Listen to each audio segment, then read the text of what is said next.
श्री कृष्णा श्री कृष्णा श्री कृष्णा श्री कृष्णा। गुरुर्ब्रह्मा गुरुर्विष्णुः गुरुर्देवो महेश्वरः गुरुः साक्षात् परं ब्रह्मा तस्मै श्री गुरवे नमः। तस्मै श्री गुरवे नमः।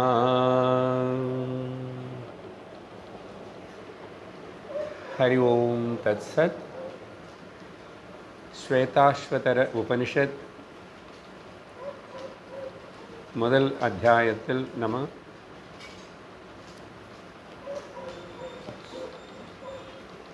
ஏழாவது ஸ்லோகத்தினை பார்த்துட்ருக்கிறோம். ஏழாவது ஸ்லோகம் படிக்கிறோம். உத்கீதமேதத் परमं तु गुह्यं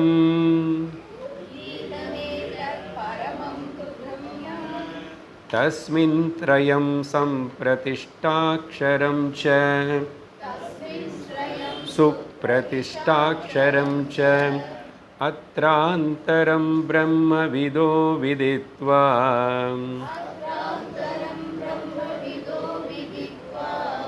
लीना ब्रह्मणि तत् पराः योनिमुक्ताः।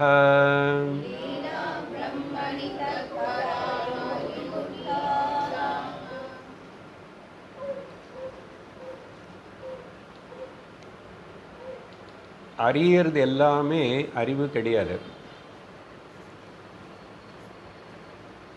அறியறவன் அறியறதா அறிவு.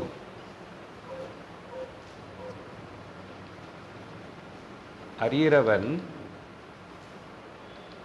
அறிவுடைய ஸ்வரூபம் அப்படின்னு சொல்லி அறியறதா அறிவு.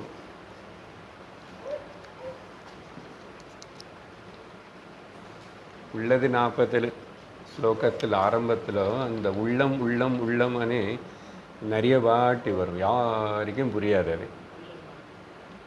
அதை சொன்னவர் அவர் தான் விளக்கம் கொடுக்கணும் அதுக்கு. அதுபோல் அறியறதெல்லாம் அறிவு கிடையாது. அறியறவன்னி அறியறது தான் அறிவு.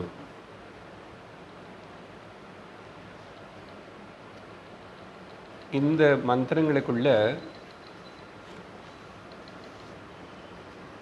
6 7வது மந்திரம் இங்கெல்லாம் இப்போ கொஞ்சம் மந்திரங்கள் எல்லாம் ஒரே விஷயந்தான் சொல்ல விரும்புகிறது உபனிஷத்து ஸ்வேதாஸ்வதரர். ஆனால் பல விதமான வார்த்தைகள் உபயோகப்படுத்திட்டு அந்தந்த ஸ்லோகம் அதாவே பூர்ணமாக இருக்கே அப்படின்னு சொன்னார். அது ஒன்று புரிஞ்சுக்கிட்டாவே போதும் போல் இருக்கே. ஆனால் மறுபடியும் இன்னொரு ஸ்லோகம் சொல்லிகிட்டே இருக்கிறாரு. அதனால் இப்போ நான் சொன்ன கருத்து, நான் பேசுகிற இந்த சில விஷயங்கள் தான் உங்களுக்கு புரியும் தவிர ஸ்லோகத்தை பார்க்கறதுனால ஸ்லோகத்திலிருந்து அந்த பதங்கள் எல்லாமே ரொம்ப கிரிப்டிக். ஒரு பதம் எடுத்துக்கிட்டு எல்லாமே டெக்னிக்கல் வேர்ட்ஸ்ன்னு சொல்கிறோம். அது நீ இவ்வளவு விவரிக்க வேண்டியிருக்கு ஒரு பதத்துக்கு. என்ன அது ரிஷியோட திறமை. உபனிஷத்தினால அப்படி அந்த டெக்னிக்கல் வேர்ட்ஸ்னு கொண்டு வந்து சாஸ்திரிய பதங்களை சேர்த்து ஒரு ஸ்லோகமாக சொல்லும் போது நமக்கு அதில் எல்லாமே இப்போது வர 4 ஸ்லோகங்கள் ஒரே மாதிரி தான், ஒரே விஷயம் சொல்லும் போது தான் இருக்கும்.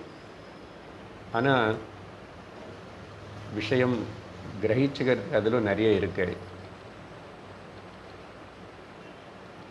அறியறது எல்லாமே அறிவில்லைன்னு சொன்னால் இல்லையா? அப்படி என்ன அர்த்தம்? என்ன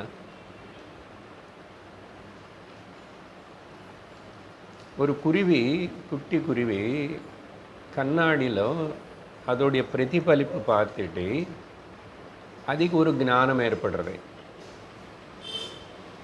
ஆனால் அந்த ஏற்பட்ட ஞானம் அது சரியான அறிவு இல்லை. அது பேதத்தின் உருவாயிடுச்சு, பயத்தின் உருவாயிடுச்சு, சண்டை உருவாயிடுச்சு, கஷ்டத்தின் உருவாயிடுச்சு. அதுக்கப்புறம் அந்த குருவி படுற பாடு, கஷ்டம், துக்கம், ஸ்ட்ரகிள்.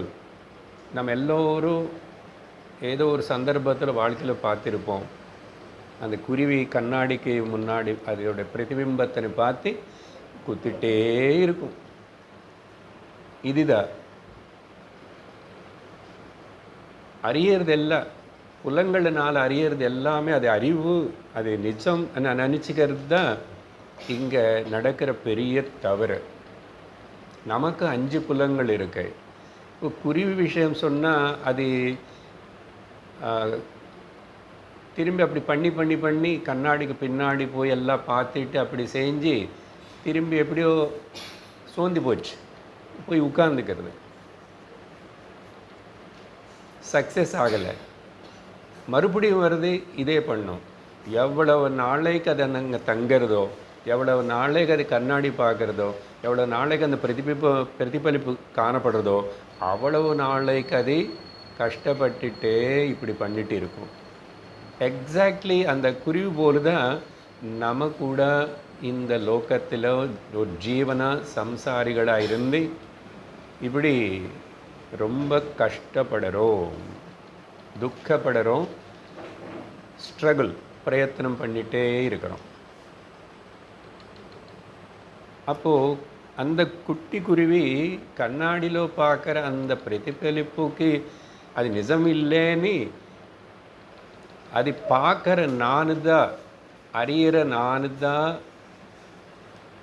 அறிவு ஸ்வரூபம்னு சொல்லிட்டு தெரிஞ்சுக்காமே இருக்கிற வரைக்கும்.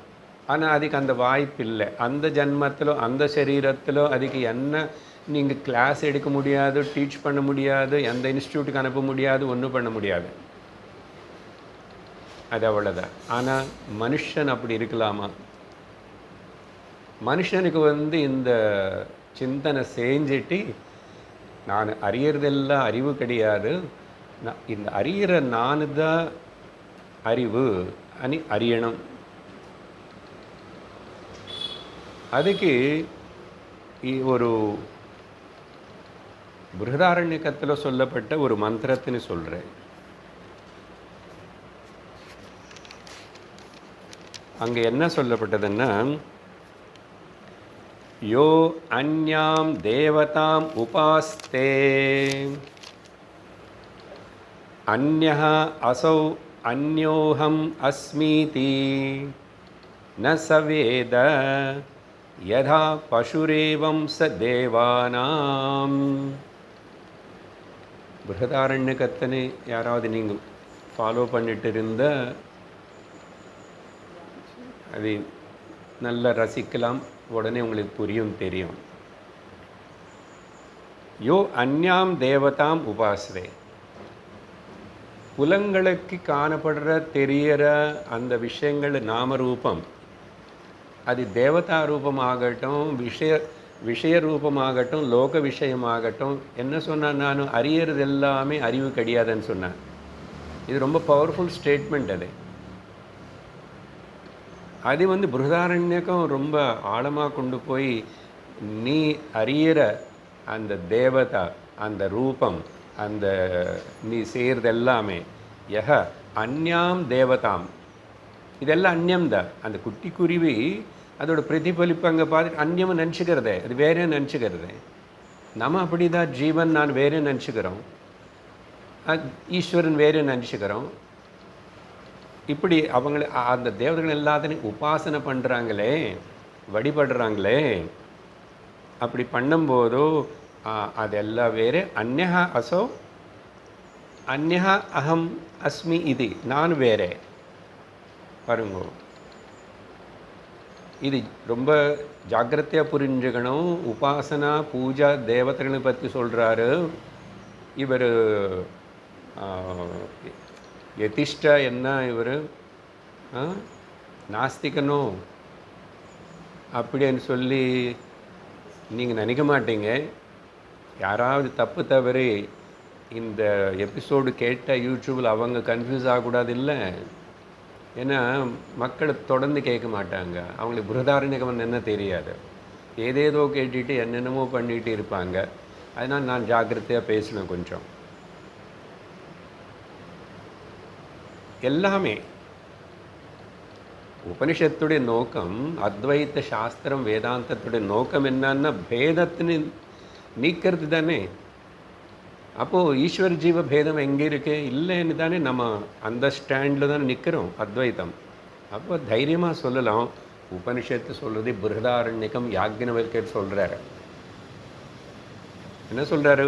அப்படி அந்நியம் அது தேவதானி சொன்ன உடனே உங்களுக்கு சட்னு ஒரு மாதிரி என்ன கடவுளை பற்றி இப்படி சொல்கிறாருன்னா, அதனால தான் நான் குருவி எக்ஸாம்பிள் சொன்ன முதல்ல. அப்புறம் நம்மளை பற்றி சொல்லிட்டோம் ஜீவனை.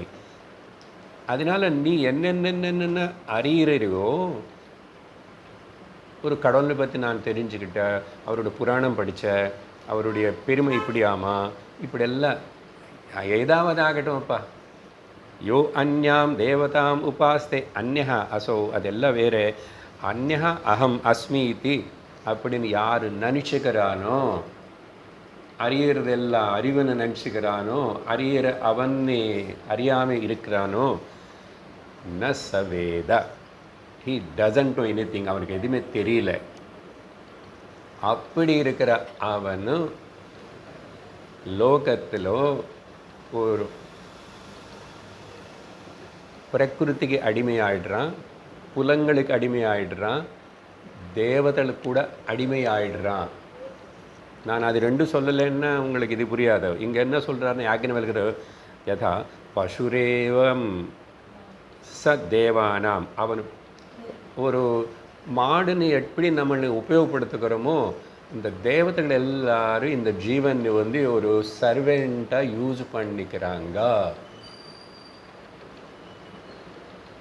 இது புரியணும்னா நல்ல பக்குவம் இருக்கணும். பட் நான் உபனிஷத்து பேசுகிறதுனால, நீங்களும் தொடர்ந்து வேதாந்தம் கேட்கறதுனால தைரியமாக பேசிகிட்ருக்க சொல்லிகிட்ருக்கேன். ஏதாவது சந்தேகம் இருந்தால் ஏன் అనేది நீங்களே விசாரணை பண்ணணும், இன்னும் கேட்கணும், இல்லைன்னா கேட்டுக்கணும் தனியாக. ஆனால் சந்தேகம் வச்சுக்கிட்டு இருக்கக்கூடாது. அப்படி இல்லைன்னா உபனிஷத்து எதுக்கு சொல்லும்? யாக்ஞவல்கர் இப்படி சொல்லுவாரா?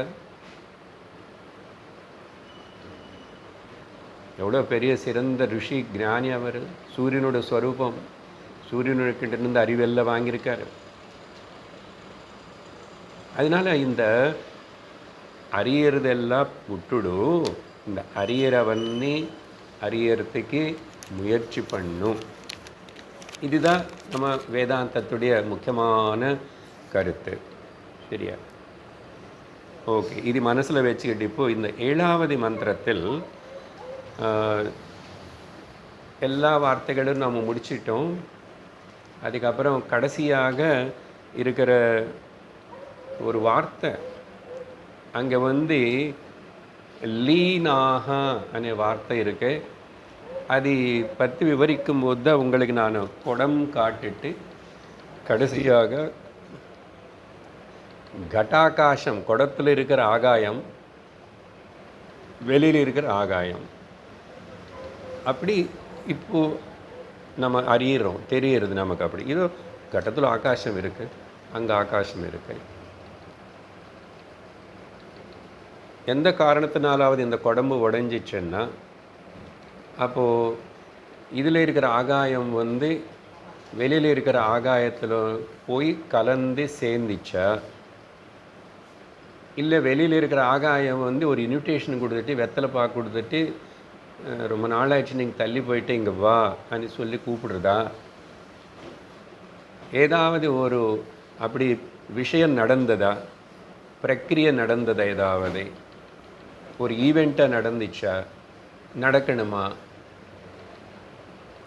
இல்லை, இந்த குடம் உருவாகும் போது அந்த குவையன் வெளியில் இருக்கிற ஆகாயத்துக்கிட்ட கேட்டு, நான் கொஞ்சம் எடுத்துக்கிறேன், நான் குடம் பண்ணுறேன், இந்த குடத்தில் எனக்கு ஆகாயம் வேணும்னு அவர் கேட்டாரா? எதுவுமே நடக்கலை. ஆனால் விவகாரத்துக்கு குடத்தில் ஆகாயம், ஜலம், பாயசம், டீ, காஃபி எல்லாம் ஊற்றுக்கிறதுக்கு உபயோகப்படுத்துறது. கேள்வி என்னன்னா, இப்போ இந்த ஜீவாத்மா ஆத்மனை பற்றி சொல்லும் போது இந்த 7வது மந்திரத்தில் படித்தது அவங்க என்ன சொன்னாருன்னா, இந்த விஷயத்தினை உபனிஷத்துல எல்லாம் வேதங்கள் பாடுறது, ருஷிகள் எல்லாரும் பாடுறாங்க. உத்கீதம்னாரு என்னை பற்றி, அந்த பரம்பிரம்ம பற்றி சொல்கிறாங்க. அதில் அதில் தான் இந்த மூணுமே நின்று இருக்குன்றாரு. எந்த மூணு? எல்லாம் மூணும் எடுத்துக்கோங்க. நமக்கு மூணு தான் நிறைய தெரியுமே. நான் இனிமேல் அந்த லிஸ்ட்டெல்லாம் சொல்ல வேண்டியதில்லை, மூணு நிறைய தெரியும். அப்புறம் அந்த பிரம்மத்துக்கு ஒரு அக்ஷரம்னு பேர் கொடுத்தாரு. அந்த இன்னர் எசன்ஸை ஆந்தரமாக இருக்கிற அந்த பிரம்மத்தனை அது தானே అని சொல்லிட்டு பிரம்மவிதா என்ன பிரம்மவாதினா வதந்தி అని சொன்னோமில்ல ஆரம்பத்தில், அந்த பிரம்மவிதா இந்த விதமாக தெரிஞ்சுக்கிட்டு விதித்வா, அப்புறம் அந்த அதே சிந்தனையில் இருந்து பேதத்தின் எதுவுமே பார்க்காம இருந்து அந்த ஜீவபாவம் எதுவுமே, எந்த பேதம் எதுக்குமே முக்கியத்துவம் கொடுக்கல. அப்படி இருக்கிற தத்பராக பிரம்மணி லீனாக. இப்போ இங்கே நமக்கு முக்கியமான வார்த்தை இந்த லீனாக అనేది ஒரு ஈவெண்ட் இல்லை, எங்கேயுமே போகல, எங்கே போக வேண்டிய அவசியம் இல்லை, போக முடியாது. அப்போ என்னன்னு சொன்னால் அது எப்பவுமே ஒன்றா தான் இருக்கேன், அவ்வளோதான் புரிஞ்சுக்கணும். நான் எப்பவுமே பிரம்மமாக தான் இருக்கேன். நீங்கள் இது படிக்கிறதுக்கு முன்னாடி, எதுவுமே செய்கிறதுக்கு முன்னாடி எப்பவுமே பிரம்மமாக தான் இருக்கிறோம். ஆனால் இப்போ என்ன தான் ஆயிடுச்சு, இந்த வாழ்க்கை, இந்த சரீரம், இந்த லோகம், இந்த கஷ்டம், இந்த துக்கம், இந்த தாபத்திரயம், ஏன் இதெல்லாம்? எல்லாமே அக்ஞானத்தினாலதான். உன்னோட அட்டென்ஷன் அறியறது மேலே இருக்கு. ஆனால் அறியறதெல்லாம் அறிவு இல்லை, அறியறவன்னு அறியறது தான் அறிவு. அப்போது நீ அது பண்ணு, இது மட்டும்தான் பண்ணணும். இது எப்படி பண்ண முடியும்? எங்கன்னா அந்த வித்யா, அந்த ஞானத்தில் இருக்கிற அந்த குருகிட்டேருந்து இந்த உபதேசத்தினை கேட்டு காதுனால உணரணும். இது ஒன்று தான் பண்ணணும், இது ஒன்று தான் பண்ணணும். அதனால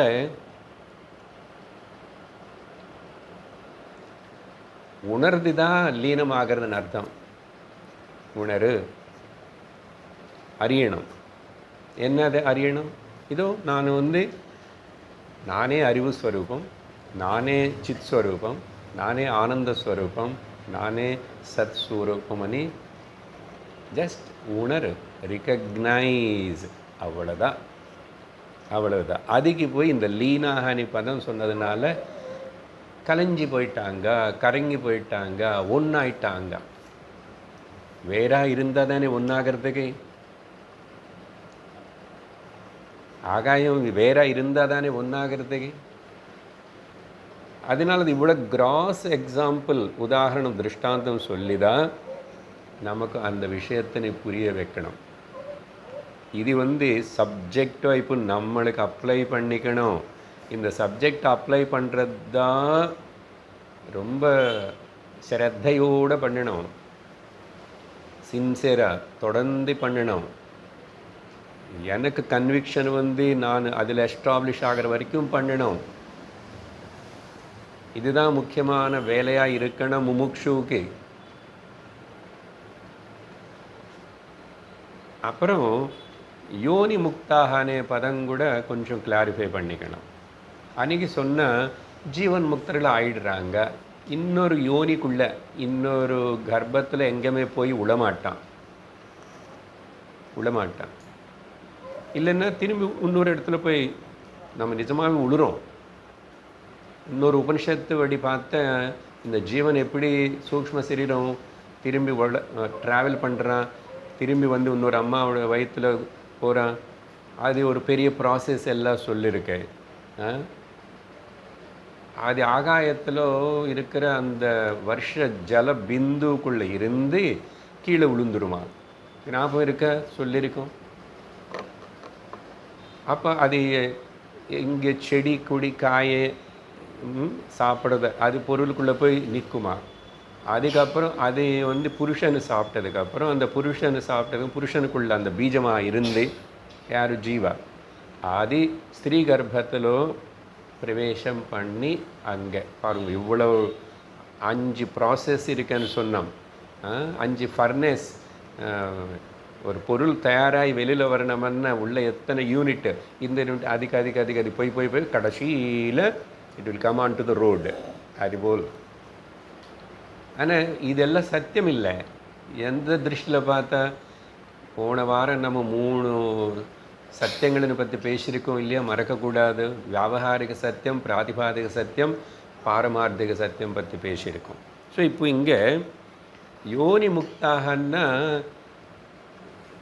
விதேக முக்தி அப்படின்னு சாஸ்திரம் பேசும், நாங்களும் அப்பப்போ சொல்லுவோம். இது எப்படி புரிஞ்சுக்கணும்? ஜீவன் முக்தி ஏற்பட்டது இப்போவே நான் முக்தன்தான், நான் எப்பவுமே பிரம்மன்தான். எனக்கு இந்த எதி கூட இந்த பேதத்தோடு எனக்கு சம்பந்தம் இல்லை. நான் அபேத வஸ்து అని உணர்ந்தாச்சுன்னா அதுதான் ஜீவன் முக்தன். துவைத்தத்தில் இருந்து முக்திக்கு பேர் தான் ஜீவன் முக்தி. எப்படி? துவைத்தம் பார்த்துக்கிட்டே இருந்து துவைத்தத்தில் இருந்து ஆனால் நான் அத்வைத வஸ்துவனை கிளைம் பண்ணணும். இருந்தே அங்கே இருந்தே 2 பார்த்துட்டு இருந்தேன். அனாத்மனை பார்த்துட்டு இருந்தே ஆத்மன் நான் ஆத்மனு தெரிஞ்சுக்கணும். அவ்வளோது. அனாத்மன் நீ ஒன்றும் பண்ண வேண்டியதில்லை. அனாத்மா மித்யாதி இல்லாதது போய் என்ன பண்ணுவேன்? நீ காணல் நீருக்கு போய் என்னதை ப்ராஜெக்ட் பண்ண போகிற, என்னதை தீசிஸ் எழுத போகிற, என்ன பிஹெச்டி பண்ண போகிறேன், எதுக்கும்? ஸோ அதனால் ஜீவன் முக்தி ஏற்பட்டதுன்னாவே விதேக முக்தனி அர்த்தம். அந்த விதேக முக்தன் தனியாக சொல்ல வேண்டாம். இன்னொரு விதமாக சொன்னால் இது கொஞ்சம் ஆழமாக மாண்டூக்கிய கௌடபாதருடைய திருஷ்டியில் பார்த்தா விதேக முக்திய அப்படி என்ன தெரியுமா? அசல் இப்போ எனக்கு தேகம் இருந்தால் தானே, இப்போவே எனக்கு தேகம் இல்லை. Then what is the meaning of யோனி முக்தாகன்னு அர்த்தம் இன்னொரு யோனிக்குள்ளே போகமாட்டான்னு இல்லை. அசல் நான் இப்போ பிறக்கவே இல்லை. இது ரொம்ப மோசமாக இருக்குது. சரி, இந்த பேச்சு மட்டும். ஆமாம், கௌடபாதர்னு புரிஞ்சுக்கணும். மாண்டூக்கியம்னு அதான் 6-7 உபனிஷத்துகளெல்லாம் படிச்சுட்டு பகவத்கீதை எல்லாம் படித்து இவ்வளோ இப்போ சொல்லினா கூட கஷ்டமாக தான் இருக்கும். ஆடிடுவோம் ஏற்றுக்கிறதுக்கு ஒத்துக்கிறதுக்கு. அவர் சொன்னதில்லை, உபனிஷத்து தான் சொல்கிறதே. ஆனால் அது அவர் ரொம்ப விஷதமாக சொல்லியிருக்காரு. மூஞ்சி மேலே அடித்து போட்ட மாதிரி சொல்கிறாரு. வேறு யாரும் எங்கேயுமே பேசலை. அதனால் மாண்டூக்கியம் நல்லா படிக்கணும், நல்லா புரிஞ்சுக்கணும். அந்த மெச்சூரிட்டி வந்தப்போ சரியா என்ன சொல்கிறோம்? அதனால் இப்போவே எனக்கு அசல் ஜன்மம் இல்லை, நானே இப்போ பிறக்கவே இல்லை. இது சொல்லணும்னா நம்ம அட்லீஸ்ட்டு ஒரு 20 வருஷமாவது சாஸ்திரத்தன்னு ஒரே குருக்கிட்ட இருந்து ரொம்ப இன்வால்மெண்ட்டோட முழு ஸ்ரத்தா பக்தியோட படித்தா.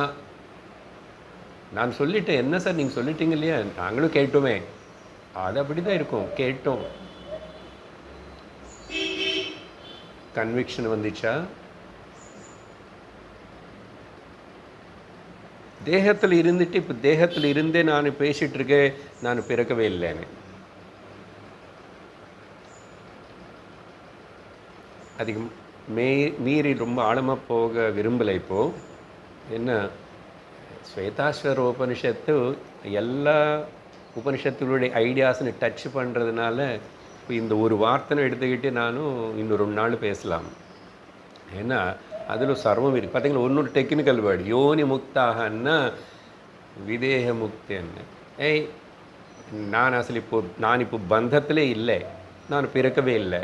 அதனால தான் ந நிரோதோ நச்சோத்பத்தி நபத்தோ நச்ச சாதக. அந்த ஒரு ஸ்லோகத்தின்னு நம்ம எசிமுலேட் பண்ணிக்கிட்டோம்னா வேதாந்தம் முழுசாக எசிமுலேட் ஆன போது தான். இப்போ நான் அது கோட் பண்ணுவேன், ஆனால் உங்களுக்கு நிறைய பேருக்கு அது கேட்காதனால நான் கெஞ்சி கெஞ்சி கேட்ட மாண்டுக்க நடக்கிறது வாங்கோ, இங்கே தான் பக்கத்தில் தான், ஒரு 5 கிலோமீட்டர் தூரம்தான் அப்படின்னு. அதுக்கப்புறமா அது யாராவது கேட்டாங்களோ புரியல. இப்படி சொன்னால் ஏன் புரியாது? ஒரு நாள் புரியாது, ஒரு வருஷம் புரியாது, 5-6 வருஷம் 10 வருஷம் இப்படி நீ கேட்டுகிட்டே இருக்கணும். கேட்டதே மறுபடியும் கேட்கணும், அரிஷமாவே அரிக்கணும். அதனால் நம்மளாக கன்க்ளூஷனுக்கு வரக்கூடாது. வரக்கூடாது. ரொம்ப சின்சியராக இன்னோசென்ட்லி பணியோட குரு சொல்கிற வார்த்தைகள் அனுசரி, அவ்வளோதான், ஃபாலோ பண்ணு.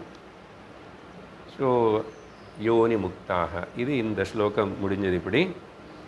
அதுக்கப்புறம் அடுத்த 8வது ஸ்லோகம். சம்யுக்தமேதத் க்ஷரமக்ஷரஞ்ச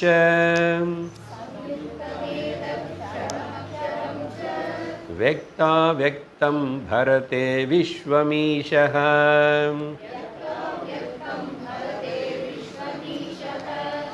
अनीश चात्मा बध्यते भोक्तृभावात्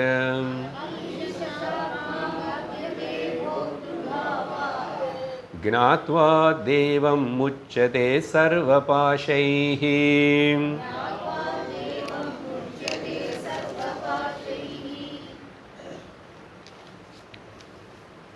அப்படியே ஒரு மீனிங் சொல்லி விடுறேன். முதல்ல இப்போ என்ன சொன்ன கொஞ்ச நேரத்துக்கு முன்னாடி, ஆத்மா அனாத்மா ரெண்டும் சேர்ந்து தான் இருக்கு.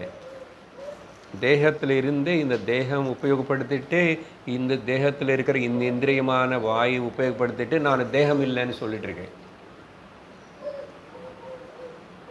பேசிகிட்டே இருக்கிறான் ஒருத்தனை வந்து எனக்கு நாக்கு இல்லைன்றான். அது பட்டிமன்றத்தில் டிஸ்கஷன் இல்லை. இப்போ நம்ம சொல்கிறது இங்கே அது சும்மா டைம் பாஸுக்கு ஏதோ பேசுவோம். அப்படி அவங்களுக்கு போகும். நமக்கு அப்படி இல்லை. நான் இப்போ இங்கே அப்படி சொல்கிறேன்னு அர்த்தம் இது ரொம்ப வித்தியாசமான விதத்தில். அதுதான் இங்கே சொல்கிறாரு, சம்யுக்தம் ஏத்தது. இங்கெல்லாம் சேர்ந்து தான் இருக்கு. என்ன சேர்ந்து இருக்கு? க்ஷரம் அக்ஷரம் ரெண்டும் சேர்ந்து இருக்கு. என்ன க்ஷரம்னா நசிஞ்சு போகிறது, நசிஞ்சு போகாதது இல்லை. இந்த இடத்துல அக்ஷரம் అనేది வந்து பிரம்மம் பற்றி சொல்லலை. இதுதான் சம்ஸ்கிருதத்தில் உபனிஷத்தில் ஒரே பதத்தினே அந்தந்த சந்தர்ப்பத்தில் அந்த கான்டெக்ஸ்டில் வந்து வேறு ஏதோ சொல்கிறதுக்காக அது சொல்லப்படும். அது குரு நமக்கு சொல்லி கொடுத்தா தவிர நம்மளா ஸ்லோகங்கள் படித்தாவோ எந்த பாஷையிலும் ஒன்றும் புரியாது. இங்கே க்ஷரம்னு சொன்னால் வியக்தமாகி உருவான இந்த மேனிஃபெஸ்டட் வேர்ல்டு மொத்தம். அக்ஷரம்னு சொன்னால் அவ்வக்தமாக இருந்து இது எப்படி நடக்கிறது, இது எங்கே போகிறது, எங்கோ போகணும் இல்லையா? அது ஒரு ரூபம் மாறலாம், இது போய் அதில் கலந்துருக்கலாம், அப்படியா கூட ஆகலாம். ஜலம் போய் மண்ணில் கலந்துச்சு, மண் போய் ஜலம், ஏதோ ஒன்று ஆகணும் இல்லையா? அப்போது இது இதியாக காணப்படுறதுக்கு முன்னாடி அன்மேனிஃபெஸ்டடாக இருக்கு. இது இதியாக காணப்படுறதுக்கு அப்போது மேனிஃபெஸ்ட் ஆயிடுச்சுன்னா இது ரெண்டுத்தனே க்ஷரம் அக்ஷரம் அనే భావத்தோடு இங்கே உபயோகப்படுத்துகிறார். பிரம்மம் அண்ட் மாயா அது ரெண்டு பக்கத்தில் வைங்கோ. மாயாவுடைய காரியமே வியக்தம் அவ்வக்தமாக இருக்கு. இங்கே க்ஷரமன்னா மாயாவுடைய வியக்த காரியம், அக்ஷரமன்னா அவ்வக்தமாக இருக்கிற மாயைக்கு பேர் அக்ஷரம். இங்கே அது என்ன சார், பொதுவாக பிரம்மத்துக்கு தானே அக்ஷர பிரம்ம யோகம் அப்படியெல்லாம் சொல்லுவீங்க, என்ன பண்ணுறது? மாயனை பற்றி பேசும்போது அது மாயைக்கு சம்பந்தப்பட்டவருக்கு அதையும் எப்பவுமே இருக்காது.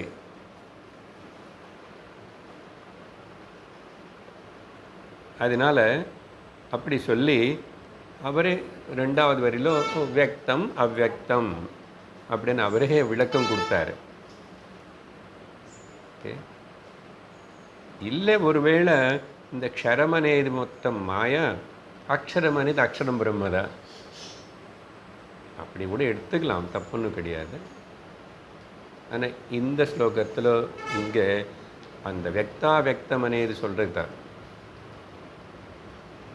ஏன் அக்ஷரம் இங்கே மாயான்னு எடுத்துக்கணும்னு அதுக்கு பகவத்கீதையிலேயே பகவான் கிருஷ்ணர் 15வது அத்தியாயத்திலும் அங்கே க்ஷர சர்வாணி பூதானி கூட்டஸ்தோக்ஷர உச்சதே, சர்வம் காணப்படுற அறியறது எல்லாமே அழிஞ்சு போகிறது தான் க்ஷரம். பார்த்தீங்களா, முதல் ஸ்டேட்மெண்ட்டுக்கு எல்லாம் கனெக்டிவாக இருக்குது நம்ம தாட்ஸ் எல்லாமே.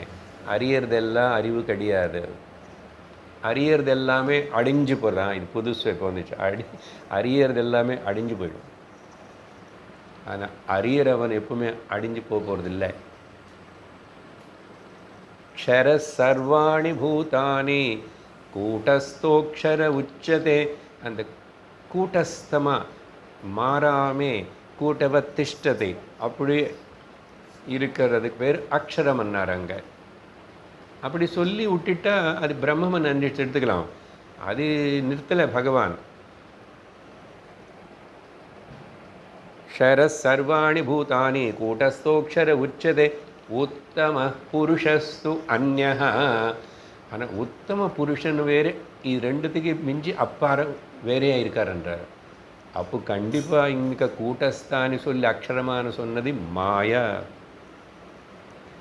பார்த்தீங்களா, உத்தம புருஷः து அந்யஹ பரமாத்மேத்யுதாஹ்ருதः. அது பரமாத்மான்னு சொல்லி அதுக்கு சொல்லுவாங்க, கூப்பிடுவாங்க. మరి இப்போ சார் இந்த அக்ஷரம் என்ன சார்ன்னா அதுதான் மாயா. அதனால தான் உத்தம புருஷோத்தம. அதனால தான் அந்த அத்தியாயத்துக்கு அது ரொம்ப முக்கியமான வார்த்தை இருக்கனால புருஷோத்தம யோக 15th சாப்டர் உங்களுக்கு எல்லாருக்கும் சொல்லி கொடுத்துருக்கு. சாப்பிடும்போது எல்லா ஆசிரமத்தில் இது சொல்லுவாங்கன்னு சொல்லி. பகவத்கீதையில் ஏதாவது ஞாபகம் இருக்கோ இல்லையோ, ஏதாவது ஒன்று 20 ஸ்லோகங்களோட அது விரதமாக எடுத்துக்கிட்டு மனப்பாடம் பண்ணி வச்சுக்கலாம். அப்படியே கூட கூட அர்த்தமும் தெரிஞ்சுக்கிட்டே சொல்லிட்டு இருந்தால் நிதி தியாசனம் உனக்கு அது தியானம் அப்படி இருக்கும். சரி, அப்படி என்னாச்சு இப்போ? இது ரெண்டுமே வியக்தம் அவ்யக்தம், இந்த க்ஷர அக்ஷரம்னு சொன்னதில்லை. விஸ்வம் இது மொத்தாన్ని விஸ்வம் అని சொல்கிறாரு. மாயன்னு யாராவது பார்த்தீங்களோ? மாயாதேவின்னு பார்த்தலாங்க அங்கெங்கோ. மாயன்னு யாரும் பார்க்கல. மாயுடைய காரியத்தின்னு பார்க்குறோம், காரணம் பார்க்காம மாயன்னு பார்க்க. அப்போ இந்த விஸ்வம் மொத்தம் it's the cause and effect கீழே வருது. காரிய காரணம், காரணம் மாயா, விஸ்வம் காரியம். இது மொத்தம் விஸ்வம். இது பரதே ஈஷஹ. அது ஈஷன்னால இங்கே ஈஷஹான்னு இந்த மாயா சகித பிரம்மனுக்கு ஈஸ்வரான்னு பேர் இல்லை. அசல் மாயா பிரம்மன் மேலே ஆதாரப்பட்டு இருக்கிறதுனால பிரம்மன் ஈசன் கூட சொல்லலாம். சிலவாட்டு உபனிஷத்து அப்படி இப்படி உபயோகப்படுத்தும். எப்படி எடுத்தால் கூட மாயாவுடைய எஃபெக்ட் ஈஸ்வரன் மேலே ஒன்றும் இல்லை, பிரம்மனுக்கு இல்லவே இல்லை. ஒருவேளை மாயா சகித பிரம்மனேன்னு தான் ஈஸ்வரனாக ஆயிட்டாரனோ, ஒரு போஸ்ட்டு கீழே வந்துட்டாரனோ அனுச்சா கூட அப்போ ஈஸ்வரனுக்கு ஒன்றும் ஆகலை. ஈஸ்வரனுக்கு கூட மாயாவுடைய எஃபெக்ட் இருக்கும்னு சொன்னால் நம்மளே அவர்னு போய் கோவிலில் அடிக்கடிக்கு இதெல்லாம் ஏன் பண்ணுறோம் நம்ம? அவர் ஜிஓடி, அவர் ஆம்னிபொட்டன்ட், ஆம்னிப்ரெசன்ட், சர்வவியாபி, சர்வசக்திமான் எல்லாம் இருக்கிறதுனால போய் கேட்டால் ஏதாவது நமக்கு பண்ணுவாரோ நடக்குமோ? சரி, ஈஷகான்னு. அப்போது இந்த மாயானால் உற்பத்தி ஆகப்பட்ட இந்த விஸ்வம் இதெல்லாமே அந்த ஈஷன் தான் சப்போர்ட் பண்ணிட்டு இருக்கிறாரு. பரதே அண்ணா இங்கே அர்த்தம் பிவர்த்தி. அந்த 15வது அத்தியாயத்தில் பிவர்த்தவ்யய ஈஸ்வரஹான்னு கூட பகவான் ஒரு ஸ்லோகத்தில் சொல்லுவார். பிவர்த்தி, பர்த்தா, பாரத்னு தூக்குறவர், அதனால்தான் பர்த்தா. பிரபு பர்த்தா, பர்த்த பிரபு சாட்சி. விஷ்ணு சஹஸ்ரநாமத்தில் பர்த்தா ஒரு பேர் இருக்கு பகவானுக்கு. எல்லாருக்கும் பர்த்தா ஒன்று தான். பர்த்தான்னா சப்போர்ட்டர்.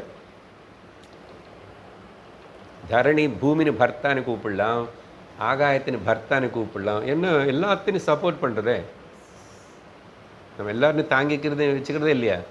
அப்படியே பாரியோடைய பாரத்தை தாங்கிக்கிறவர் பேர் பர்த்தா. போஷிக்கிறவர், காப்பாற்றுறவர், ப்ரொடெக்ட் பண்ணுறவர், சப்போர்ட் பண்ணுறவர்னு அர்த்தம். ஸோ பரதே ஈஷா. ஆனால் இங்கே வேறு என்ன ஆயிடுச்சு? இங்கே வரைக்கும் கதை நல்லா தான் இருக்குது சார். நாங்களும் அதுதான் நம்புகிறோம், கடவுள் இருக்காருன்னு நம்பி தான் வாழ்ந்துட்டுருக்கோம் சார். இல்லைன்னா அப்படி உன்னுடைய ஸ்டேட்டஸ் என்ன? விஸ்வம் மொத்தம் விட்டுடும். விஸ்வம் பற்றி நீ எங்கே தான் யோசிச்சு என்ன தெரிஞ்சுக்க போகிறேன்? நீ இப்போதைக்கு அனீஷனாக இருக்க இல்லையா? இந்த அனீஷான வார்த்தை அடிக்கடிக்கு வந்துச்சுங்க. அவர் ஈஷா, நான் அனீஷா. அவருக்கு எல்லா கண்ட்ரோல் இருக்கு, எனக்கு சுத்தம் ஒன்றுமே கிடையாது. நான் ஹெல்ப்லெஸ், ஒரு நிஸ்ஸகாயி. நான்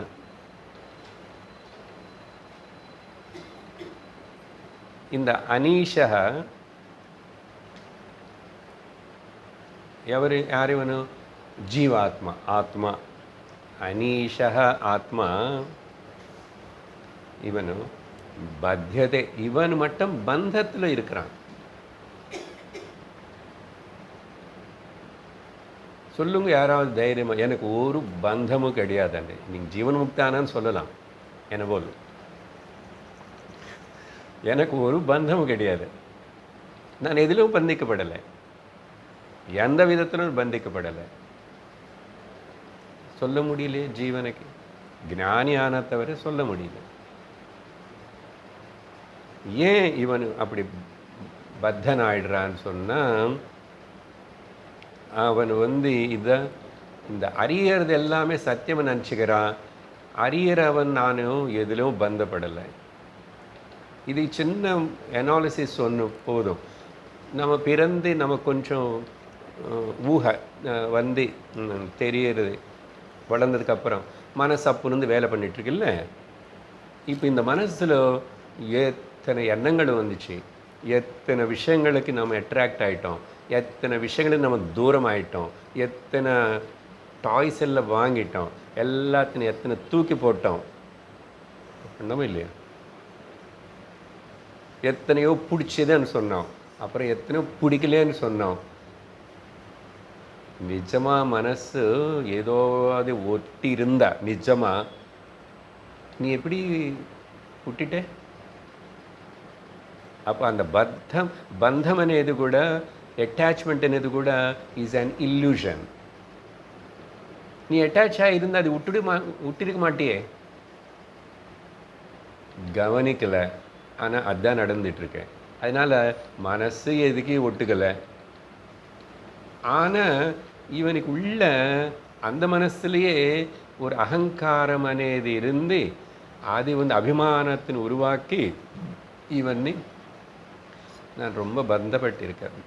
பாசம் எனக்கு அது மேலே இது மேலே விட முடியல, என்ன பண்ணுறது இப்படின்னு சொல்லி இவனு ஊகிச்சுக்கிறான். இதெல்லாமே ஊகதான், ஊக நிஜமே கிடையாது. அதனால் இவன் அது எல்லாத்து கூட பந்தப்படுறான். எப்படி பண்ணுறான், எதுனாலன்னா சொன்னானே, அறியறதெல்லாம் அறிவு நினச்சிக்கிறான். அறியறதெல்லாம் அறிவுன்னு அர்த்தம் நிஜமாக நினச்சிக்கிறான். அப்படி எடுத்துக்கோங்க, அந்த அறிவன் நிஜமாக நினச்சிக்கிறான்.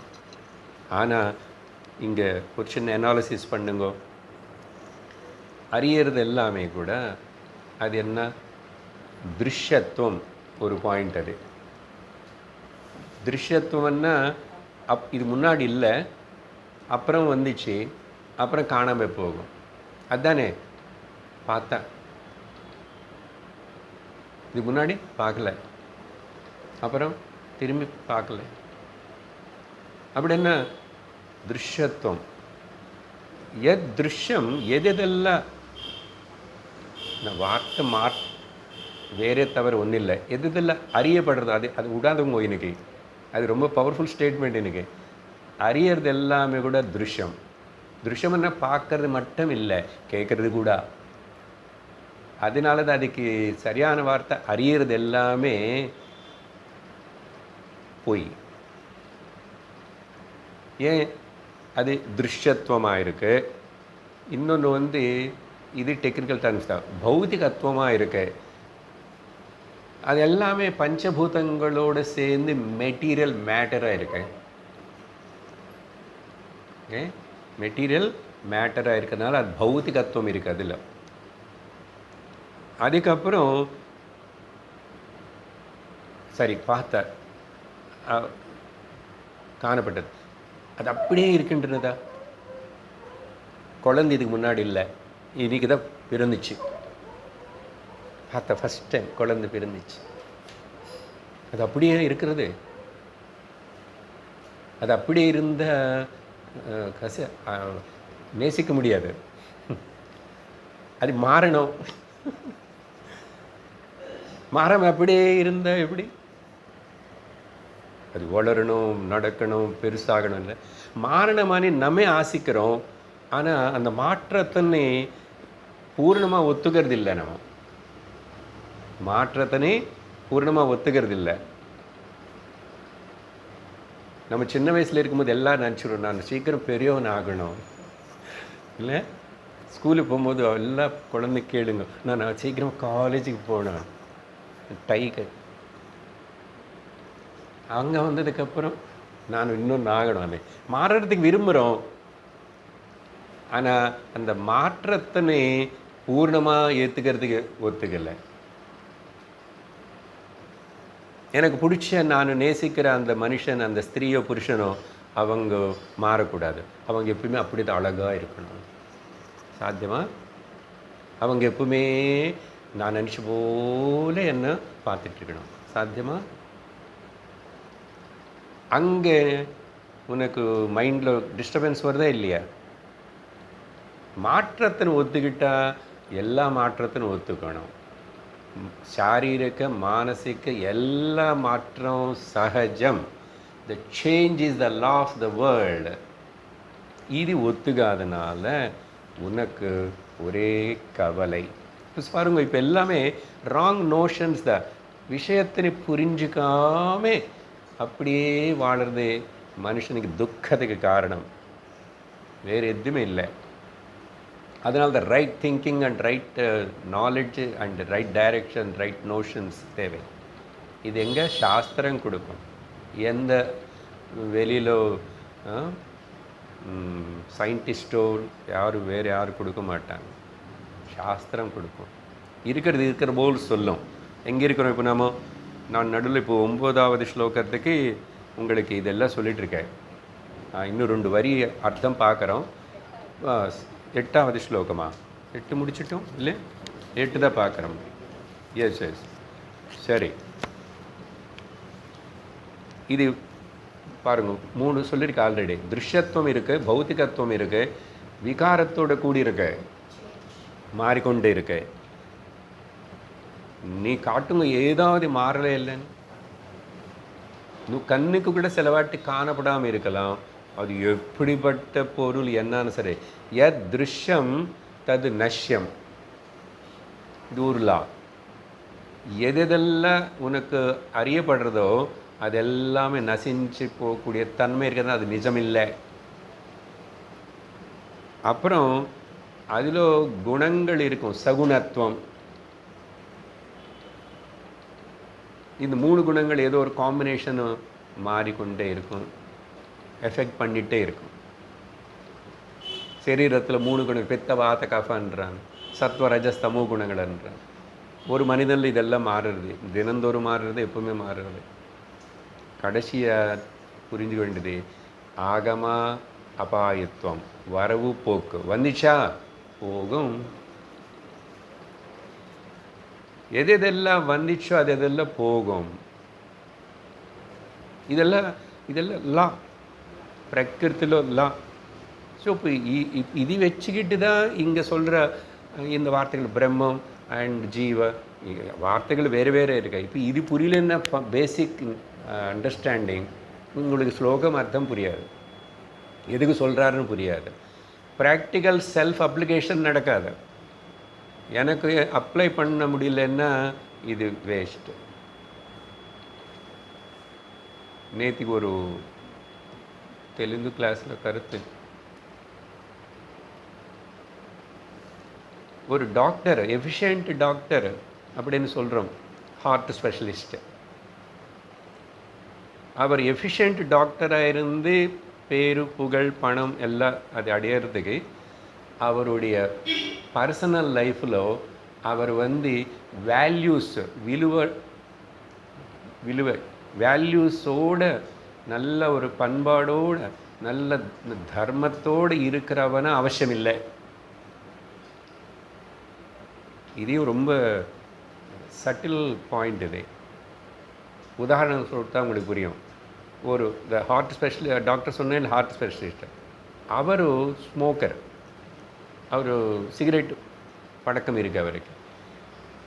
ஆனால் எத்தனோ பேர் சிகரெட்டு குடிச்சிட்டு புகைனால, சிகரெட்டு ஹேபிட்னால ஹார்ட்டில் பிளாக் வந்தால் அத்தனை பேஷண்ட்ஸு ஹார்ட்டில் பிளாக் ரிமூவ் பண்ணி அவங்களோட உயிர் காப்பாற்றிட்டார் இந்த ஸ்மோக்கர் டாக்டர். இப்போது அவருடைய டாக்டர் ஹார்ட் ஸ்பெஷலிஸ்டான அந்த எஃபிஷியன்சினி காட்டுறதுக்கு அவருடைய பர்சனல் லைஃப்பில் இவர் இப்படி இருக்கணும் அப்படி இருக்கணும் அதுக்கு சம்பந்தம் இல்லை. நவ் இது you apply this for anything. Best எக்ஸாம்பிள்னு ஆக்டர்கிட்ட போகணும், சினிமா ஆக்டருக்கு. சினிமா ஆக்டரு பேரு புகழ் எல்லாம் வரலாம், அப்புறம் பணமும் வரலாம், எல்லாம் இருக்கலாம், ஸோ மச் ஃபேமஸ் எல்லாம். ஆனால் அவர் வேல்யூஸ் கூட தர்மத்தோட அப்படி ஜீவிக்கிற ஆளுன்னு இருக்கணும் அவசியம் இல்லை. அவசியம் இல்லை, எல்லாமே இது பண்ணலாம். இது என்ன குறிக்கிறது, என்ன காட்டுறது இது இப்போது? அதனால் உலகத்தில் ஏதாவது ஒரு சிறப்பாக ஒரு ஸ்பெஷல் பர்சனாக ஆகிறதுக்கு வியாபகாரிக உலகத்தில் நீ பர்சனல் லைஃப்பில் ஆத்தியாத்மிகமோ தார்மிகமோ வேல்யூஸோ குட் டிசிப்ளினோ குட் ஹேபிட்ஸோ இருக்கணுமని அவசியம் இல்லை అని நிரூபணம் ஆயிடுச்சா இல்லையா? சொல்லுங்க, ஆயிடுச்சு. ஆனால் ஆத்தியாத்மிக விஷயத்துக்கு வரும்போது நான் ஒரு எஃபிஷியன்ட் முமுக்ஷுவா சாதகனா ஞானனிஷ்டவான இந்த ஞான மார்க்கத்தில் இருந்து போகிறதுக்கு நான் பர்சனல் லைஃப்பில் என்னுடைய வேல்யூஸும் என்னுடைய தர்மம் என்னுடைய பண்பாடு என்னுடைய பழக்கம் என்னுடைய டிசிப்ளினு இதெல்லாம் ரொம்ப ரொம்ப முக்கியம். இது இல்லாமல் அது நடக்காது. ஆனால் அங்கே அது இல்லாமல் கூட அது நடக்கும்.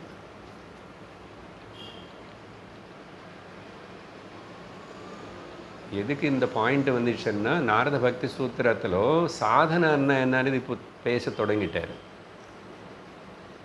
பக்தி பற்றி பேசினதுக்கப்புறம் சாதனைன்னு சொல்லும்போது அவர் அங்கே பார்த்த இதோ இந்த ஆச்சாரிகள் சில பேர் இப்படிலாம் இதெல்லாம் சாதனைன்னு சொல்லி சிலது சொல்ல போகிறார். இல்லை, பகவத்கீதையில் பகவான் பக்தனுடைய குணங்கள் என்ன, நல்லவனுடைய குணங்கள் என்ன, இல்லை இப்படியெல்லாம் சொல்லும் போதோ தெய்வீ குணங்கள் என்னன்னா, இல்லை பக்தன் விஷயம் எடுத்து பக்தன் என்ன எங்காவது வெளியில் நம்ம செய்கிற கர்ம கிரியா கலாபம் வேஷம் பூஷணம் இதெல்லாமே எங்காவது சொன்னாரா? ஒரு வார்த்தாவது சொன்னாரா? நல்லா கவனிக்கணும். என்னது வெளியில் ஒன்று இது கேள்வி கேட்டேன் நான். இப்படி தான் நாரத பக்தி சாதனைகள் சொல்ல போகிறாரு. இனிமேல் பக்தி பற்றியா சாதனைகள் சொல்ல போகிறாரா? சொல்லட்டும். என்ன மந்திரம் ஜபம் பண்ணணும்னு சொல்ல போகிறாரோ, எந்த யந்திரம் வச்சுக்கிட்டு நீ தியானம் பண்ணுன்னு சொல்ல போகிறாரோ அப்படின்னு தான் எதிர்பார்ப்போம். எந்த விதமான வேஷம் பூஷணங்கள் போட்டுக்கிட்டு இது செய்யணும், கருப்பு ட்ரெஸ் போட்டுக்கிட்டு தான் இருந்து இது பண்ணணும்னு சொல்லுவார். சாதனை அப்படி நினச்சிட்டு எதிர்பார்த்துட்டு இருந்தா யூ வில் பிகம் அப்செட். பக்தனுடைய குணங்கள் எந்த பக்தன் எனக்கு பிடிக்கும்னு சொல்லும் போது பகவான் கீதையிலோ சொல்லலை, நாரத பக்தி சூத்திரத்திலோ பக்தினி பற்றி பேசும்போதும் அது சொல்லலை. என்ன சொன்னார் சார்? நான் சொல்லணுமா? பகவத்கீதை கேட்டோம் இல்லையா? அமானித்வம் அதம்பித்வம் அஹிம்சா க்ஷாந்தி ராஜ்யவம் இப்படின்னு 12வது அத்தியாயம் மட்டும் இல்லை, 13லோ அதை எக்ஸ்டெண்ட் பண்ணுவார். அதுக்கு முன்னாடியும் சொல்லிட்டாரு. அங்கெங்கெங்கெங்க கூட அவனும் நல்ல மனிதன், முமுக்ஷு, சாதகன், பக்தன், ஆத்தியாத்மிக அபிவிருத்தி தான் விரும்புகிறவனன்னு சொன்னாங்கெல்லாம் மனசில் இருக்கிற அந்த குவாலிட்டின்னு பற்றி தான் சொல்கிறாரு. மனசுடைய குவாலிட்டி அது தான் முக்கியம். அப்படி இருந்தால் தான் அவன் எனக்கிட்ட வர முடியும், அப்படி இருந்தால் தான் அவன் எனக்கு பிடிக்கும், அப்படி இருந்தால் தான் நான் அவனை நேசிப்பேன். அவன் அப்போ தான் முன்னேறி அவன் ஞானம் அடைவான், பராபக்தி அடைவான். விஷயம் டைவர்ட் ஆகலை, ஆனால் அவசரம். ஸ்லோகம் இப்போ முடிச்சு விடுற டக்குன்னு ஒன்றும் இல்லை. என்ன எங்கே வரைக்கும் படித்தோம்? அனீஷானே கிட்ட வந்துட்டோம், அதனால தான் இங்கே மாட்டிக்கிட்டோம். ஆமாம் சார், நம்ம எல்லாத்துலையும் மாட்டிகிட்ருக்கோம். மாட்டிக்கலை, நம்ம மாட்டிக்க முடியாதுன்னு தெரிஞ்சுக்கிறதுக்கு தான் இவ்வளோ விவரம் பேசியிருக்கேன் நான். அனீஷன் இல்லை, விஷயம் சரியாக தெரிஞ்ச எப்படி இருக்கணும், எப்படி போகணும், என்ன வேணும் எனக்கு ஆனால் நிர்ணயம் பண்ணுறது அவன்தான், அவங்களு தான். நோவன் கடவுள் கூட பண்ண மாட்டார், யாரும் பண்ண மாட்டாங்க. You are the decider. நீ தான் முடிவெடுக்கிறவன், என்ன வேணும் உனக்கு.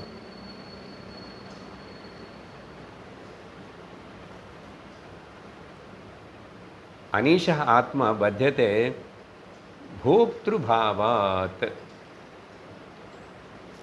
நான் கர்த்தா, நான் போக்தா, நான் இதெல்லாம் செய்கிறேன், இதெல்லாம் எனக்கு நடக்கணும், நான் நிறைய பாப்பம் பண்ணிருவேன், அதெல்லாம் போகணும், இப்படியெல்லாம் இவன் கிளைம் பண்ணிக்கிறான்.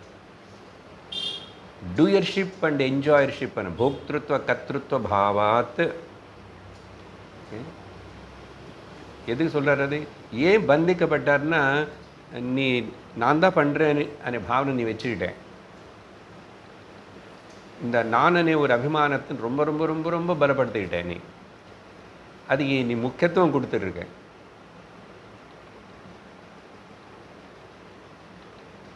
எங்கே இருக்குது இதுக்கு தனிப்பட்ட ஒரு அஸ்தித்வம்? எங்கே இருக்குது எக்ஸிஸ்டன்ஸு? அகங்காரத்துக்கு பிம்பம் இல்லாமல் பிரதிபலிப்புக்கு பிரதிபிம்பத்துக்கு எங்கே தான் இடம் இருக்குது? அது அசல் இருக்க முடியுமா? ஆனால் இப்போது ஸ்வேதாஸ்வர உபனிஷத்து கிளாஸுக்கு வந்து தெரிஞ்சுக்கிட்டான். ஞாத்வா தெரிஞ்சுக்கிட்டு என்ன தெரிஞ்சுக்கிட்டா? தெய்வம் தெரிஞ்சுக்கிட்டா, தெய்வத்தைன்னு தெரிஞ்சுக்கிட்டான். இங்கே வந்து சில பதங்களுக்கு கேஷுவலாக உபயோகப்படுத்தப்படும். இந்த தெய்வம்னா திரும்பி நம்ம நினைக்கிற இந்த தெய்வம் பற்றி சொல்லலை. தியோதனாதிதி தெய்வம் எப்பவுமே எது ஷைன் ஆகிட்டே இருக்கோ, எதுவுமே எப்பவுமே ஷைனாய் பிரகாசிச்சுட்டு எல்லாத்தையும் பிரகாசிக்க செய்கிறதோ அதுக்கு பேர் திவ் அనే ధాతులందు வந்தது தியோதனாதிதி தெய்வம். என்னது? அறியறவன் தான். எகேன் அங்கே போகிறேன் நான். அறியறவந்த அறிவு అనేది சும்மா நார்மலாக நம்ம பேசுகிற அறிவு இல்லை. சத்தியம் ஞானம் அனந்தம் பிரம்மா. ஞானம் என்னோட ஸ்வரூபம் வந்து சத்தியம், ஞானம் அண்ட் அனந்தம். அது జ్ఞానం அறிவு అనేది நம்ம சாதாரண. அதனால நான் அந்த கொட்டேஷனில் அறியறவன் அறிவு ஸ்வரூபமணி அறியறத அறிவு. జ్ఞాత్వా என்ன జ్ఞాత్వా? தேவம் జ్ఞాత్వా தான் பிரம்மமனு தெரிஞ்சுக்கிட்டேன்னு அர்த்தம். சர்வ பாஷைஹி முச்சதே. பந்தம் கிடையாது, ஒன்றும் கிடையாது, எல்லாம் போச்சு. இப்போவே போச்சு, போச்சே. யாருக்கு ஞாபகம் இருந்திருக்காது? போச்சு அட்வர்டைஸ்மெண்ட் ரொம்ப ஞாபகம் இருக்கு. போவா அது எப்போ அப்படி காதில் விழுந்தது பார்த்து அட்வர்டைஸ்மெண்ட். அடுத்த ஸ்லோகம் 9. జ్ఞాగ్నౌ ద్వావజా వీష నీషావజా.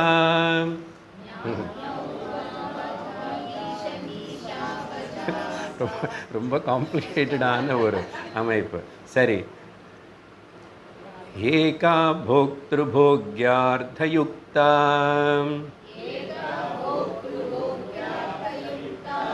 அனந்தச்சாத்மா விஸ்வரூபோ ஹ்யகர்த்தா.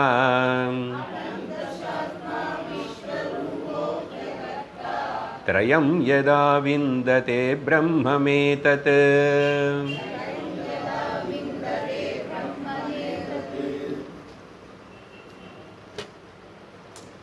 ருஷி ஒரு ஸ்லோகத்தில் ஒரு விதமான எக்ஸ்பிரஷன் கொண்டு வர்றாரு. சரி, இந்த ஸ்லோகம் வந்து சார் ஏன் சார் படிக்கிறதுக்கு அவ்வளோ கஷ்டமாக இருக்காது? ஒன்றும் இல்லை.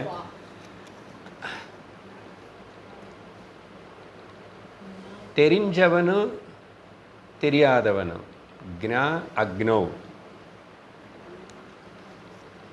அவனுக்கு தெரியும், அவனுக்கு தெரியுமனே அவனுக்கு தெரியும். அவனு ஞானி. அவனுக்கு தெரியாது, அவனுக்கு தெரியாதன் அவனுக்கு தெரியும். சாதகன், முமுக்ஷு. அவனுக்கு தெரியாது, அவனுக்கு தெரியாதன் அவனுக்கு தெரியாது, முட்டாள். இங்கே வந்து க்ஞா அக்னோ, அக்ஞானி ஞானி, இவங்க ரெண்டு பேரும் அனி ஒரு அர்த்தம். இல்லைன்னா ஜீவ பிரம்மன் அர்த்தம். ஞானஸ்வரூபம்னு இப்போ தானே சொன்னோம். அறியறவன் ஞானஸ்வரூபம், அறியப்படுறதெல்லாம் ஜடஸ்வரூபம். சார் அந்த மனுஷன் நான் அறிந்தேன் சார். அந்த மனுஷன் ஜடம்னு சொல்லுவீங்களா? மனுஷன் அவன் நீ வந்து அவனு கூட அறிவு ஸ்வரூபந்தான், பிரம்மம் தான் அறியணும். ஏன்னா பிரம்மம் ஒன்று தான். இப்போ இங்கே ஒரு பிரம்மம் அங்கே ஒரு பிரம்மம் இருக்க முடியாதே. ஆகாஷம் இங்கே ஒரு ஆகாஷம், உங்கள் வீட்டில் வேறு ஆகாஷமா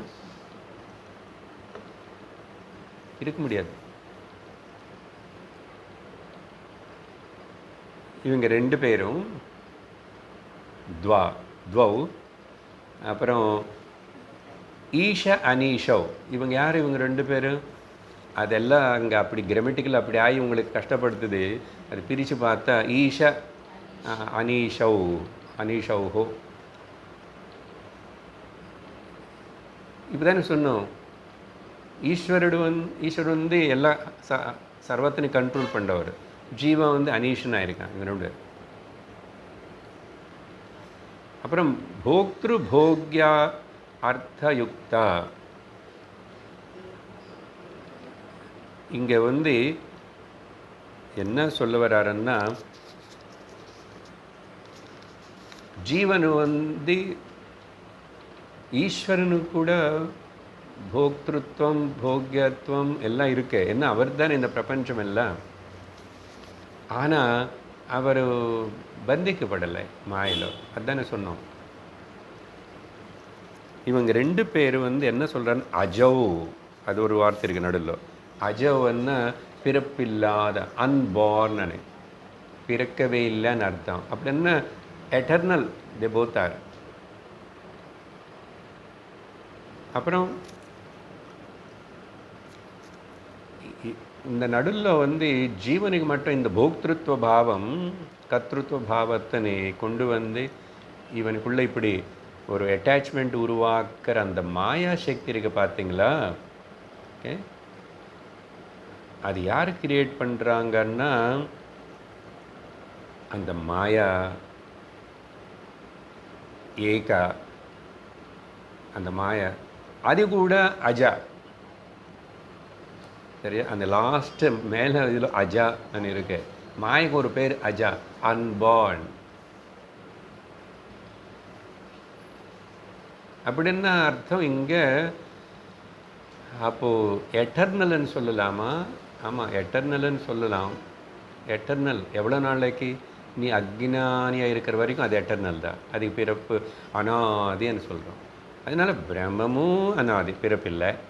மாயாவும் அனாதி, பிறப்பில்லை. இந்த ஜீவனும் அனாதி, இவனோட பிறப்பில்லைன்றான். இது எப்படி தான் புரிஞ்சுக்கிறது? ஜீவனுக்கு பிறப்பில்லைன்னு கொஞ்சம் நேரம் முன்னாடி நம்ம முடிவு நான் பிறக்கவே இல்லை. அப்போ இவன் அனாதனி. இது அஜோ, பர்த்லெஸ். அஜோன்னா ஜன்மில்லை. அப்படி என்ன அர்த்தம்? என்ன எட்டர்னலாக எப்பவுமே இருக்குன்னு அர்த்தமா? கிடையாது, மித்யான்னு அர்த்தம். மாயா மித்யா. மாயாவுடைய சக்தினை வச்சுக்கிட்டு சமஷ்டி லெவல்லோ வேலை பண்ணுற ஈஸ்வரத்துவம் ப்ளஸ் இந்த ஜீவத்துவம் சர்வம் வியாபகாரிகந்தா. சர்வம் வியாபகாரிகம்னு என்ன வரும்? கடந்த சத்சங்களை பார்த்தது மித்யாதா, சத்தியமில்லை. ஆனால் எப்போ இவன் விந்தத்தே பிரம்மம் ஏத்தது. நீங்கள் மாயா சொல்லு, அப்புறம் மேனிஃபெஸ்டோ அன்மேனிஃபெஸ்டோ, க்ஷரம் அக்ஷரம்னு சொல்லு, அதுக்கப்புறம் ஜீவ ஈஸ்வர ஏதாவது இதெல்லாம் பேசு. இது எல்லாமே கூட மொத்தம் பிரம்மந்தான்னு எப்போ தெரிஞ்சுக்கிறான ஒருத்தனும். விந்தத்தே ஏத்தத் பிரம்மம். அப்புறம் என்ன அந்த பிரம்மம்? அனந்தः ஆத்மா, விஸ்வரூபः. விஸ்வமனே இந்த நாமரூப பிரபஞ்சமாக காணப்படுறதுக்கு காரணமான அந்த மாயா, அது பிரம்மநாத பிரம்மாசிரிதமாக தான் மாயா இருக்கின்றதுன்னா அது இன்னொரு தனிப்பட்ட ஒரு பொருளாக இருக்குன்னு எடுத்துக்கூடாது. பிரம்மம் மட்டும்தான் இருந்தது. பட் இதெல்லாம் என்னென்னா அப்புறம் தோற்றம்னு சொல்லணும். மாயாவே மாயா இருக்கும்போது மாயாக்கு அர்த்தம் என்ன சொன்னோம்? யாமா சா மாயா. எது இல்லையோ அது மாயா, ஆனால் இருக்கிற போல் காணப்படும். ஸோ ஆல் திஸ் ரிலேட்டிவ் வியாபகாரிகம் ப்ளஸ் பிராதிபாசிகம் ஆல்சோ. போன வாரமாக பேசினதை ரெண்டுமே கூட வெஷ்டி லெவல் ஆகட்டும் சமஷ்டி லெவல் ஆகட்டும் மொத்தம் ஒரு பக்கம் தள்ளி வச்சுடுவோம். ஆனால் அனந்த மொத்தத்துக்கு அதிஷ்டானமாக ஒரே காரணமாக இருக்கிற அந்த பிரம்மன் அகர்த்தா. இப்போ நான் அகர்த்தா, நான் எதுவுமே பண்ணலேன்னு நானும் கிளைம் பண்ணினவன்னா நான் பிரம்மமனி உணர்ந்தா தானே? இல்லைன்னு வேறே பாசிபிலிட்டி கிடையாது. அப்படின்னு சொல்லி இவன் எப்போ யதா த்ரயம் விந்ததே அனந்த ஆத்மா விஸ்வரூபா விந்ததே. இவன் அந்த அனந்த ஆத்மா விஸ்வரூபா அகர்த்தானே விந்ததேன்னு தெரிஞ்சிட்டானோ, మొత్తం అసలు బ్రహ్మం తవరు இன்னொன்று இல்லைப்பா.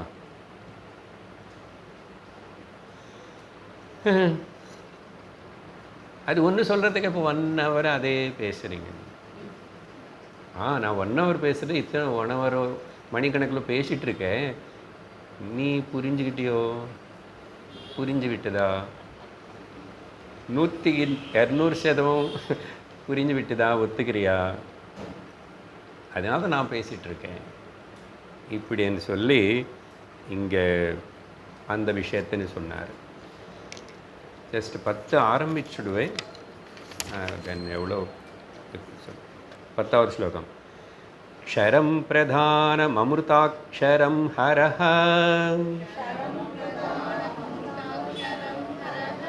க்ஷராத்மானௌ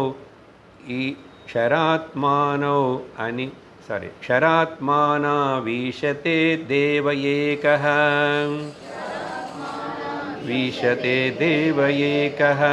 तस्याभिध्यानात् योजनात्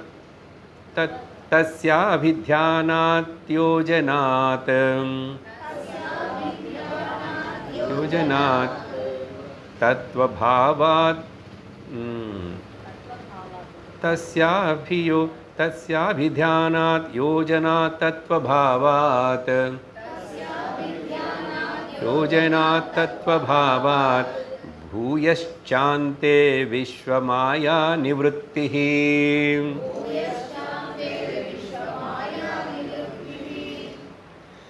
வேறு எந்த உபனிஷத்தில் கூட இந்த மாயா நிவர்த்தி அணி டைரெக்டாக இப்படி சொன்னதே கிடையாது. மாயா நிவர்த்தி ரொம்ப பவர்ஃபுல் ஸ்டேட்மெண்ட் அது. இது இப்போ பதார்த்தத்துக்கு போனால் ரொம்ப லேட் ஆகும். முன்னாடி பேசின அதில் வந்து சில வார்த்தைகள் அக்ஷரா அதெல்லாம் வந்துச்சல்ல, அதே விஷயத்தின்னு இன்னொரு விதமாக சொல்கிறாரு. ஓகே, ஜென்ரல் மேலோட்டமாக மீனிங் சொல்லி முடிச்சுடுறேன், அனாலிசிஸ் அப்புறம் பார்த்துக்கிறோம். இந்த க்ஷரம் అనేది வந்து பிரகிருதிக்கு மற்றொரு பேர் பிரதானம். மூல பிரகிருதி இல்லை கூட பிரதானம் అని சில வேதாந்த இதில் சில பேர் உபயோகப்படுத்துவாங்க பிரதானம். முக்கியமாக தார்க்கிகளோ சாங்கியோக அவங்க எல்லாரும் பிரதானம்னு சொன்னால் மூல பிரகிருதி, மூலா பிரகிருதி. அது க்ஷரம், அது வந்து பெரிஷபிள், நாசனமாகும். ஆனால் இன்னொரு பக்கம் ஹரஹா பாருங்கோ, தேவமுக்கு இங்கே அரஹான்னு பேர் கொடுக்குறாரு. ஹரஹான்னா பொதுவாக சிவன் சொன்னேன் இல்லையா, கைவல்ய உபனிஷத்தில் போல் இங்கேயும் சிவன் தான் ஹைலைட் பண்ணுறது போல் இருக்கும். இன்னும் சில மந்திரங்கள் வரும் அப்புறம். சரி, ஹரஹா அப்படின்னா பிரம்மன். இங்கே இப்போ புரிஞ்சுக்கணும், பிரம்மனை வந்து அது அமிர்தம் அண்ட் அக்ஷரம். ஸோ கிளியராக சொல்கிறாரு. பிரதான பிரகிருதி வந்து சவிகாரம், அனித்யம், அசாரம், அநேகம். அமிர்தம் அக்ஷரம் ஹரஹ பிரம்மன் வந்து நிர்விகாரம், நித்தியம், ஏகம், சாரம். அப்போது இந்த க்ஷராத்மானோ